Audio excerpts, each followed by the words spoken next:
우리가 계속해서 상한 감정의 치유를 하고 있는데요.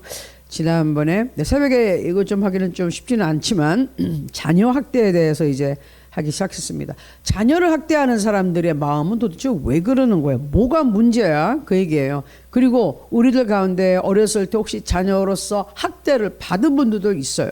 근데 이분들이 우리가 어린이 됐잖아요. 근데 자녀로서 학대를 받았었던 사람이 이게 치유가 안 되면 그대로 우리의 자녀들을 또는 주위 사람들을 상처 주고 살고 있다는 참 안타까운 사실이 있습니다. 그래서 우리는 치료받아야 되는 거예요. 치유받아야 되는 거예요. 누구한테?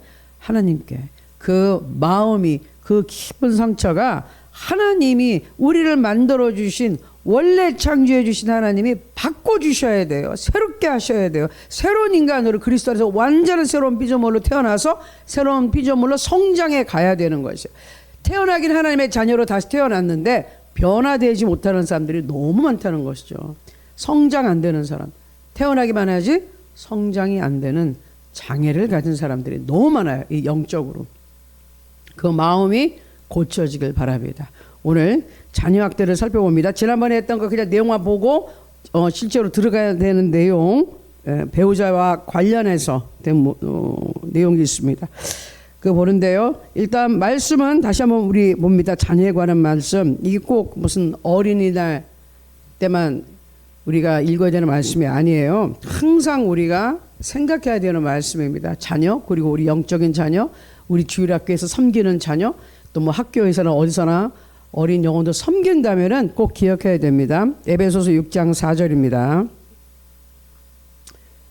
네. 또 아비들아 너희 자녀를 노엽게 하지 말고 오직 주의 교훈과 훈계로 양육하라. 잠언 22장 6절 말씀은 마땅히 행할 길을 아이에게 가르치라. 그리하면 늙어도 그것을 떠나지 아니하리라. 아멘. 처음에 에베소 6장에서 노엽게 하지 말라는 거, 이거 굉장히 중요한 말입니다. 굉장히 강한 단어인데요. 노엽게 한다는 것은 단순히 뭐 화내는 정도가 아니라 이 아이들에게 분노가 쌓이게 하지 말라는 거예요. 억울한 마음이 들게 해가지고 그게 원한으로 매체가 돼서요. 이게 어느 날 폭발해서 이게 부모한테 쏟아질 때 부모를 폭행한다든지 심한 경우 살해까지 하는 그런 끔찍한 상황까지 갑니다. 그리고 주위 사람들을 상처 주고 해를 끼치는 그런 사람이 되어버려요. 이거를 어렸을 때부터 이 상처받은 애들이 분노가 쌓이면 이렇게 된다는 것이죠. 그래서 정말 아이들 조심하는데 어떻게 알아?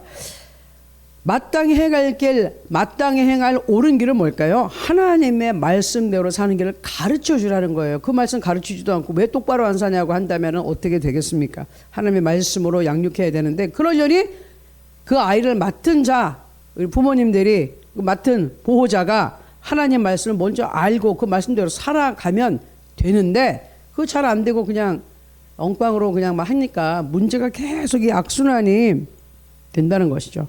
자, 슬라이드 16분 볼게요. 자녀 학대 유형이 이제 사실은 5가지 정도 나오는데 지금 1번에서 3번은 우리 쉽게 좀 알 수 있는 것들이죠. 신체적인 학대가 있고 정서적인 학대가 있고 성적인 학대가 있습니다. 참 끔찍한데요. 신체적인 것은 아이들을 뭐 심하게 정말 때리고 밀치고 멍들게 하고 뭐 그냥 뭐 이거 뭐 학대니까 막 뜨거운 물을 붓기도 하고 다리 위로 지진. 이거는 뭐 제정신들이 아닌 미친 사람들이에요. 이거 뭐 귀신들이 씌운 사람들이 하는 그런 짓들을 하고 있어요. 신체적인 학대. 지속적인 어머니가 막 7년 내내 뜰겨 팬 아이 고등학교 3학년이 됐을 때 머리가 완전히 휙 순간 돌아가지고 어머니를 살해한 사건이 있었어요. 근데 법원에서 그 아이의 그 상황을 너무너무 안타깝게 생각해가지고 너무너무 학대받은 아이, 그래서 3년의 형을 살게 했어요. 그리고 이제 세월이 흘러 이 실제적인 학생이 남학생이 성인이 되고 결혼까지 해서 2 자녀를 준 아버지가 된 그런 사건도 있습니다. 자, 2번째 정서적인 학대는요. 언어 폭력도 말로 막 뭐라 하는 거, 지속적으로 비난하는 거, 무시하고 막 다른 사람 또는 형제끼리 비교하는 거, 편애하는 거, 과도하게 막 통제하는 거, 억압하는 거, 또 부모를 따돌리는 건 뭐냐면 부모가 엄마 아빠 갈라졌는데 한쪽 부모가 그 아이한테 상대방, 예? 그 뭐 아빠가 엄마에 대하여 계속 나쁜 말을 비난을 하는 거예요. 애 귀에. 그래서 이 애로 하여금 그 부모에 대해서 그 엄마면 엄마, 아빠면 아빠에 대해서 나쁜 편견을 갖게 한다. 아주 막 원한을 갖게 또는 미운 마음을 갖게 해가지고 부모를 따돌림시키는 이런 현상을 얘기합니다. 그런 거 이혼하는 가정에서 많아요.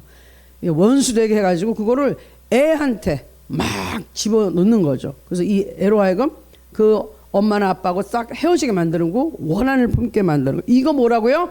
정서적인 학대예요. 학대. 자, 그 다음 성적 학대. 참 저는 이거 학대 중에 제일 이건 악질이라고 생각합니다. 악질. 이 성범죄한 사람 저는 더 강력하게 대한민국 정말 처벌해야 된다고 생각하는데요. 아동으로 대상으로 하는 모든 성적하게 뭐 차마 입에도 담을 수 없는 상상을 할 수 없는 그 애기들 데리고 막 이런 그리고 애들 미성년자까지 포함해서 이거 다 학대죠. 학대. 정말. 그래서 결과는 뭐냐? 이 아이들이 거기서 트라우마가 생기고 죄책감에 왜곡된 성인식에 정말 올바른 결혼 생활하기 참 힘드는 그런 큰 상처를 남겨주게 됩니다. 정신적인 그 피해가 너무너무 심하죠. 이거 정말 학대 중에 학대예요. 그 다음에 우리 슬라이드 23번 가면 방임. 직접적으로 뭘 가해를 했다. 이거 아닌데 저는 아무것도 안 했습니다. 방치해 놓는 거. 그냥 관심 갖지 않고 내버려 두는 거. 이거 학대입니다. 네, 방임은 신체적 방임. 기본적인 의식주. 일단 입고 자고 먹고 이거 안 해주는 거예요. 정서적으로 무관심해요. 사랑 관심 결핍 관심 없게 하는 거. 교육적 학업 방해 학교 안 보내고 일 시키고 있고 관심 전혀 없고 의료적인 거 애가 아프고 그런데도 치료 안 해요. 예방접종도 안 시켜요. 이것도 방임이죠. 결과 성장이 지연되거나 발달장애가 오거나 사회적으로 부적응하게 됩니다. 이것도 학대예요. 방임도 그렇습니다. 자, 그다음 무의식적인 학대가 있다. 무의식적인 학대는 과잉보호. 이것도 학대예요. 이거 우리 몇 주 전에 배운 건데요. 나는 애를 사랑한다고 해서 뭐하는 이게 애를 통제하고 숨막히게 하고 독립적으로 자랄 수 없게끔 굉장히 비정상적인 이 사회적 활동을 할 수 없게끔 만드는 그런 행위입니다. 이거 학대예요. 지나친 기대와 비교, 아까 정서적인 학대도 나왔는데요. 아이들한테 주는 학대입니다. 이거 열등감을 형성시켜 주고요. 분노를 아이에게 전가해버려요. 정서적으로 큰 상처를 줘요. 오늘 이 부분 조금 이따 다룰 겁니다. 자, 그래서 이런 학대 부분이 있어요. 근데 여기서 저는 더 연결해서 나갑니다. 27번 슬라이드 보면은 그런데 이 학대를 하는 이유가 뭐지? 애들한테 왜 이러지? 왜 이런 신체적, 막 정서적, 이런 성적, 뭐 여러 가지 기타 왜 학대를 하는 거지? 그 중에 한 이유를 꼽아서 하는데 오늘은 배우자, 자기 남편이나 아내에 대한 미움을 아이한테 전가시키는 것을 한번 살펴볼게요. 굉장히 흔한 경우입니다. 안타깝지만. 네. 자, 심리적인 원인을 분석해 보면 그걸 뭐라 그러냐면요. 감정의 전이라 그런다는 거예요.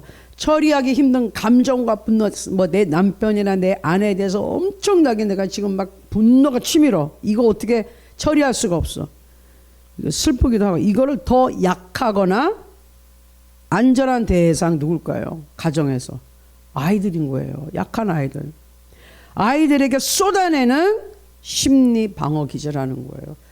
내가 이거 확 터뜨리고 싶은데 직접 남편이나 아내한테는 못해. 그러니 어떻게? 더 약한 애들한테 그걸 쏟아버린다는 겁니다. 이거 감정의 전이라 그런답니다. 자, 감정의 전이는 쉽게 볼 수 있는 거예요. 예를 들어서 부부싸움의 직후에 막 싸웠어요. 그리고 나서 갑자기 부모가 애한테 방에 들어가가지고 그냥 가만히 나오지도 못하고 쭉 있던 애가 밖에 나오니까 갑자기 소리를 막 질러대고서 막 화풀이를 하는 경우가 있어요. 야, 너는 뭐 하는 거야? 막 이러고서 아니 뭘해서 자기네끼리 싸워서 애들은 방에 들어가 있었는데 숨도 제대로 못 쉬고 그런 애들을 잠깐 보면 그냥 화를 내고 이 집에서 나가 꺼져 뭐 별별 막 화풀이를 해요. 그런 거 흔하지 않습니까? 애들한테 그러는 거. 네. 그것도 학대라니까요. 자, 그 다음 두 번째, 남편의 무관심으로, 자, 예시입니다. 상처받은 아내가 자녀에게 과도하게 통제적으로 비난적으로 반응한다. 남편이 자기한테 관심이 없어요. 그러니까 애한테 집착을 하는 거죠. 애한테, 남편한테 받지 못한 사랑을 그냥 그 애한테 집착해서 그냥 막 과잉하고 통제, 그냥 과잉 뭐에 통제, 그런 사람들 많아요. 세 번째, 아내에 대한 불만을 표현하지 못하는 남편, 아내한테는 뭐라고 못해. 그 아버지가 자녀에게 체벌을 통해 권위를 세우려 함. 이거 한국 가정에 이런 거 많습니다. 부인하고 문제가 있어요. 근데 부인한테는 어떻게 뭐라고 못해요. 여러 가지 상황상. 그러니까 특별히 열등감 있는 아버지가 이런 행동할 수 있습니다. 어떻게 해요? 내가 가장인데 내가 체면이 안 서네. 이 군기를 잡아야지, 기강을. 그래서 애들을 체벌하는 거예요. 애들 자기보다 연약한 애들 때리고 막 괜히 윽박지르고 막 이래가지고 내가 아버지야, 내가 가장이야. 그래서 자기 와이프한테 느끼는 어떤 열등감이나 이런 불만을 체벌을 해서 내가 힘이 있어 라고 보여주기 원하는 심리. 대한민국에 이런 분 많죠. 이거 다 고침 받아야 됩니다. 권위를 그렇게 해서 세워지나요? 그러고 있다 어떻게 하죠? 아들 같은 경우는 어느 날 매만 맞던 아들이 아버지의 주먹을 탁 팔을 잡아버리는 날이 있어요. 막아버려요. 더 이상 맞지 않습니다. 그리고 그 아들이 휙 머리가 돌아버리면 그 아버지 그 아들한테 맞아요. 큰일 납니다. 거기까지 가시면 절대로 안 돼요. 근데 이런 상황들이 실제로 일어나고 있는 것이죠. 자, 그래서 요거를 다시 한번 표로 정리해보면 이렇게 됩니다. 자, 원래 감정은 뭐냐? 배우자에 대해서 분노가 있는 거예요. 자기 남편, 자기 부인한테. 그런데 아이들한테 이렇게 폭발이 되는 거예요. 너 왜 그 모양이야? 애한테. 뭐 애가 어쨌길래. 그리고 관계에서의 무력감. 나한테 남편이, 아내가 관심이 없어. 이걸 어떻게? 통제와 억압으로 힘을 확인한다. 엄마가 너무 힘이 없어, 관심이 없는데 애를 그냥 붙잡고 내 맘대로 끌고 다니면서 이거에 저거에 막 시키고, 안 돼, 이거 저거 내 말대로 해. 이거 다 인정받지 못한 상처. 또 뭐라 이런 말. 야, 넌 누굴 닮아서 정말 못났어. 언어 폭력. 잘난 건 나를 닮았고 못난 건 야, 꼭 네 아빠 닮아가지고, 꼭 네 엄마 닮아가지고 이 모양이야. 뭐 애가 뭐 누구 닮고 싶어서 닮았을까요? 예? 양쪽 사람에서 태어나고 보니 부모가 그러는데 뭐 부모 책임이지 그거 어쩌라는 거야. 근데 이런 거 많이 하죠. 예? 잘난 건 우리 집안이 잘났고 못난 건 하여튼 너네 아버지 집안이 그래. 네 엄마 집안이 그 모양이야. 이거 다 언어 폭력입니다. 이거 아이들한테 큰 상처를 주는 것이에요. 그래서 이 아이들이 어른으로 성장했을 때 아픈, 예? 마음이 삐뚤어진 그런 어른이 돼서 또 자녀들과 또 주위 사람들 힘들게 한다 이 말이에요. 자, 그 다음 32번 슬라이드. 그래서 문제는 뭐냐? 이게 무의식적으로 이루어진다는 것이죠. 대부분의 부모는 왜 그러지도 모르는 채 그냥 자녀를 다치게 해도 그냥 화나는 대로 막 내뿜어 버리는 거예요. 그냥 자기도 모르게 다 그래. 누가 안 가르쳐줘도 이렇게 해요. 인간이 똑같은 죄성을 가지고 있어서. 그러니까 이거 예수님 믿고 예수님 안에서 고쳐야죠. 안 그러면 그냥 그대로 있다니까요. 이거, 예? 영혼새로 태어났고 우리의 생각과 의지와 감정 하나님의 것으로 바꿔야 된다. 어떻게? 예수님의 의식으로 바꿔야 된다. 의식적으로 하나님의 말씀으로 바꿔야 된다. 말씀을 듣고 믿고 실천하고. 그렇죠? 그래서 기도하는 거고 그 다음에 말씀 보는 거잖아요. 그래야 변화가 된다. 안 그러면은 그냥 그 생각과 의지와 감정은 예수 믿기 전 그 기억 그대로 가지고 있어요. 그거 바꿔야 되는데. 말씀으로 새롭게 해야 되는데 변화가 안 되는 것입니다. 자, 그러면 이렇게 됐을 때 자녀에게 미치는 영향은 어떻게 됩니까? 정서적인 상처가 남습니다. 불안하고요, 혼란스럽고, 낮은 자존감, 수치심. 애들이 자기에 대해서 자신감이 없어. 자존감이 뭐냐면 열등의식을 느끼는 거예요. 난 이것도 못하고 저것도 못하고 어디 가서 어깨 피고 살지 못해요. 뭐 하라 그러면 쭈삣쭈삣하고. 혼란된 자아가 형성되면 나는 문제아야. 나는 사랑받지 못해. 쭈삣쭈삣하고 우리 부모가 날 사랑하지 않아. 부모도 나를 사랑하지 않은데 이 세상에서 누가 나를 사랑할까? 나는 쓸모가 없는 애구나. 이러고 산다니까요. 그래서 우울증 오고 병듭니다. 자, 또 관계와 회피, 두려움이 생기죠. 자녀가 나중에 타인에게, 이 무서워요. 타인에게 동일한 방식으로 분노를 투사할 수 있어요. 이게 대부분 묻지마, 살인, 폭행, 예? 살인마들 왜 그러나 봤더니 대부분 어렸을 때 알코올 중독, 아버지한테 두들겨 맞고 학대당하고 폭행당하고 그렇게 큰 아들들, 집안에서 폭력당하고 뭐 성폭력당하고 뭐 여러 가지 상처가 많은 딸들, 이런 사람들이 다른 사람을 해칩니다. 그냥 온전하게 잘 자란 사람이 갑자기 딱 그런 경우는 겨우 없어요. 그때는 정말 이거는 악한 귀신이 들어갔을 텐데요. 이유가 있어요. 옛날에 미국에 여자를 52명 연쇄살인한 아주 명문대 법대에 나온 변호사, 미국 아주 유명한 사건이죠. 미국을 전역을 돌아다니면서 52명이나 연쇄살인을 했습니다. 한번 붙잡혔다가 한번 또 도망까지 갔어요. 세상에. 미국 그 철통 같은 교도소에서. 근데 아니 그렇게 머리도 똑똑하고 변호사까지 하는 사람이 변호사로 있으면서 살인을 계속한 거예요. 왜 그랬을까? 멀쩡하다 갑자기 그렇게 된 게 아니고요. 얘가 청소년 때 13살쯤 됐을 때부터 포르노 잡지를 본 거예요. 이런 거에 노출되면서 얘가 거기에 있다가 악한 귀신들이 음란물을 보다가 이 아이의 영혼을 사로잡았어요. 포로되게 해버렸어요. 그러면서 이게 자기 머릿속의 상상을 이제는 보기만 하는 거를 무조건 실제로 해봐야지 하다가 여자들을 죽이고, 예, 자기의 상상을 실현하고 이렇게 하다 보니 여자 52명이나 죽였어요. 저는 그 사람 미국에서 정말 흔치 않은 사형을 당한 사람 중에 한 명이에요. 테드 번디.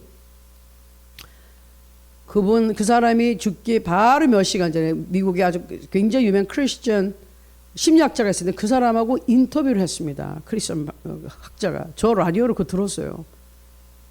사형 집행당해 바로 몇 시간. 근데 그 사람의 입에서 나온 고백이 그거예요. 자기가 어렸을 때 음란물을 보고 거기에 완전히 중독이 돼서 자기의 인생이 그렇게 돼버렸다는 거예요. 어렸을 때. 우리가 자녀를 정말로 얼마나 그 음란물 대신 성경 말씀이 들어가 있었으면 걔는 머리도 총명한 애가 그렇게 안 됐겠죠. 사회에 도움이 되는 일원이 됐을 텐데 끔찍한 살인마가 돼가지고 연쇄살인마가 돼서 사형 집행을 당했습니다. 그런 실제 사건들이 참 많습니다. 그리고 또 여기서 영적 상처로 참 중요한 거는 뭐냐? 하나님 아버지에 대한 이미지를 어떻게 배워요? 내 아버지가 나를 이렇게 폭력적으로 했다 그러면 하나님 아버지도 아버지란 말만 들어도 폭력, 학대 이런 생각이라서 무서운 아버지라서. 그리고 성경을 읽으니까 구약시대 다 심판하고 다 죽이고 난리 났어. 그러면 어떻게 생각해요? 나 하나님 안 믿을래요. 하나님 무서워요. 하나님 아버지란 말만 들어도 나는 덜덜 떨려요. 벌써 몸이 아파요. 상처가 생각나요. 너무너무 저는 무서워요. 하나님 싫어요. 이렇게 되는 거예요. 그러니까 올바른 하나님 아버지를 믿게 하기가 참 쉽지 않아요. 이런 사람들. 그런데 어떻게 하죠? 예수 그리스도의 복음을 정하고 기도해서 성령님이 예수님의 사랑을 딱 부어주면 변화되는 것입니다. 아멘. 그래서 예수님밖에 고칠 수가 없어요. 정말. 자, 그 다음. 자, 성경적인 통찰을 해봅니다. 이런 상황들을. 자, 자녀는 우리가 잘 깨달아야 돼요. 자녀는 부모의 감정의 쓰레기통이 아닙니다. 이거 굉장히 중요한 말이죠. 감정의 쓰레기통. 자, 생각해 보세요. 내가 부모예요. 내 감정을 막 슬프거나 분노하거나 여러 가지 내 좌절한 이거를 감정을 쓰레기통에 탁 버려. 근데 그 쓰레기통이 누구라고? 자녀란 거예요. 내 아들, 딸. 그건 무슨 말이죠? 나의 슬픔과 분노와 원망과 이거를 애들한테 쏟아 붓는다 이거예요. 애들한테 화풀이를 한다는 거예요. 애들을 못 살게 군다는 거예요. 근데 자녀는 여러분의 쓰레기통이 아니라고. 감정의 스트레스를 그렇게 애들한테 풀면 안 된다. 그겁니다. 부모는 자녀의 감정에 책임이 있어요. 왜? 우리가 자녀를 양육할 때는 그들이 온전한 인간으로 성숙하게 잘 커야 되잖아요. 그 인간은 영, 혼, 육으로 구성되어 있으니 영은 하나님을 만나게 해서 성령이 들어가게 하는 것이고, 혼, 이들의 생각은 하나님의 말씀으로 예수님의 생각으로 예수님을 닮은 그런 온전한 인간으로 만들어야 되고, 몸도 건강하고 청결하고 깨끗하게 그런 악한 데 몸을 쓰지 않는 거룩한 일에 몸을 들이는 그런 자녀로 우리가 만들어줘야 되는 거예요. 도와줘야 되고 최대한 할 수 있도록 밀어줘야 된다 이거죠. 하나님은 우리의 분노를 자녀에게 발산하라고 허락하지 않으심. 성경 어느 구절에 너의 분노를 자녀에게 쏟아부어라 그랬나요? 아까 처음 읽은 말씀에 에베소서에 뭐라 그랬어요? 자녀들을 노엽게 하지 마라. 자녀가 화가 나서 그 싸서 복수하고 싶은 마음 들게 하지 마라 그랬어요. 절대로 그러지 마라 그랬습니다. 성경은 반대로 가르치는 거예요.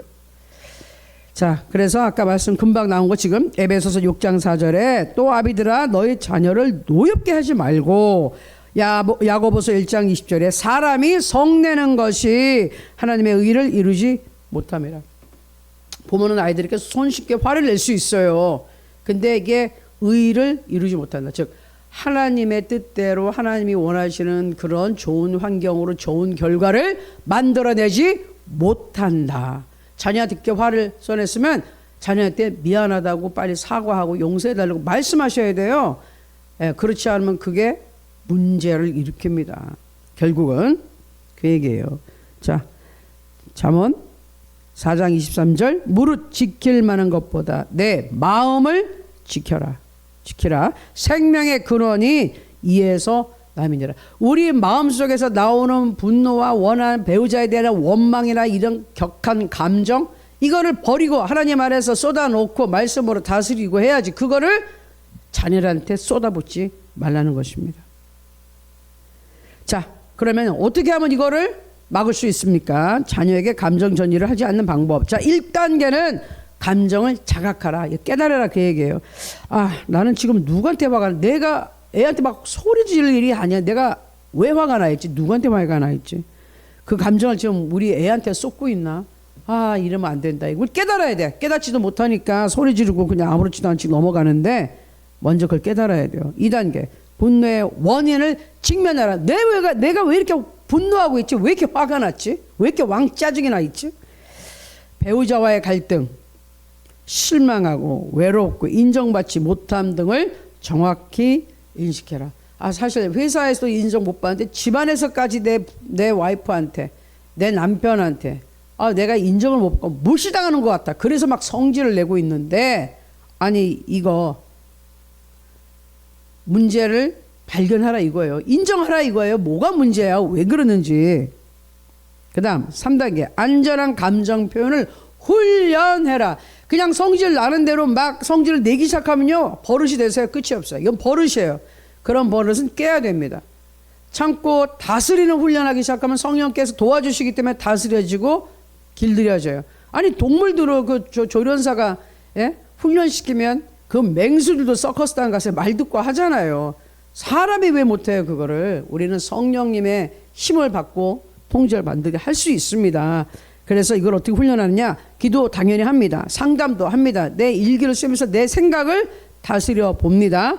신뢰할 수 있는 공동체 안에서 감정을 표현한다. 이거 뭐냐? 사실 제가 자꾸 이런 마음이 듭니다. 기도 부탁합니다. 이거 어떻게 해야 됩니까? 할 때 지금 우리 이런 공동체에 왔다 그러면 이런 걸 지금 나누고 있잖아요. 아, 그거 어느 집사님 뭐 누구 엄마 이런 것 때문인데 원인이 이런 거니까 이거 놓고 기도합시다. 그리고 이거 깨달으시고 이거 노력하셔야 돼요. 이렇게 같이 도울 수 있단 말입니다. 이렇게 치유가 가능해요. 그 다음에 4단계가 자녀와의 회복 대화를 하세요. 뭐라고 해야 되냐?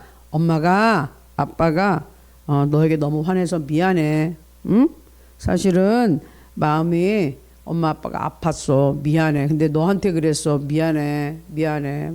마음 아프게 해서 미안해. 그랬습니다. 그러니까 애들은 금방 받아 울어요. 우리 박정규 목사님의 딸이 자녀들이 둘이 왔는데 한 명 둘째 조카가 어저께 좀 일찍 예정보다 일주일 미국에 먼저 가게 됐어요. 그래서 공항에 제가 바래다 줬는데 그 지금 이제 만 19살이고 대학교 이제 2학년, 3학년 올라가죠. 2학년 올라가나요? 돌진하기 전때 이렇게 한국에 와서 잠깐의 시간을 보낸 적이 있어서 이렇게 정이 많이 드는 조카거든요. 근데 지금 뭐 이제 20살이 다 됐으니 훌쩍 컸잖아요. 그런데도 그 안에 이제 같이 신앙 얘기를, 고모와 조카지만 또 신앙에, 제 또 목사님으로서 신앙 안에서 그리스도의 가족으로서 이렇게 얘기를 하고 기도를 해줬어요. 그리고 안아줬더니 그 안에서 훌쩍훌쩍 우는 거예요. 예? 울어요. 그런데 그래서 저도 같이 기도해주고 같이 안아주고 울었어요. 뭐가 문제가 있어서가 아니라 하나님한테 우리 기도하자. 예, 그리고 또 아빠도 아프고 그러지만 우리 믿음으로 나아가자. 그러니까 하나님의 은혜가 이렇게 임하니까 눈물이 나는 겁니다. 그런 것처럼 같이 손잡고 안아주고 대화하고 기도하고, 그러니까 너무너무 은혜가 되더라고요. 하나님의 치유가 있었습니다. 그래서 너무 감사했어요. 또 그 아이도 가면서 마음에 큰 위로를 받고 힘을 얻고 갔죠. 자, 그런 게 필요하다는 것이죠.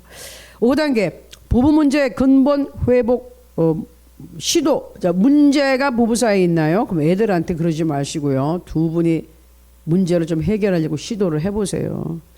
회피하지 말고 진짜 감정의 대상인 배우자와 대화와 회개의 자리로 나아가세요.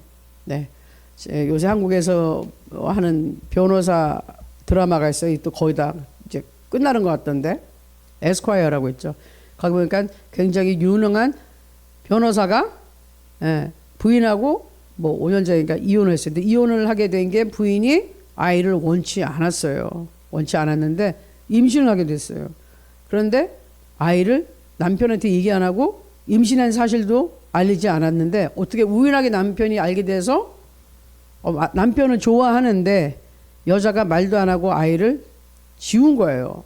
그래서 남편이 굉장히 실망을 하고 결국은 거기서부터 서로 거기에 대해서 깊이 물어보지도 않고 말도 안 하고 이렇게 하다가 결국 못 살겠다고서 그냥 이혼을 했어요.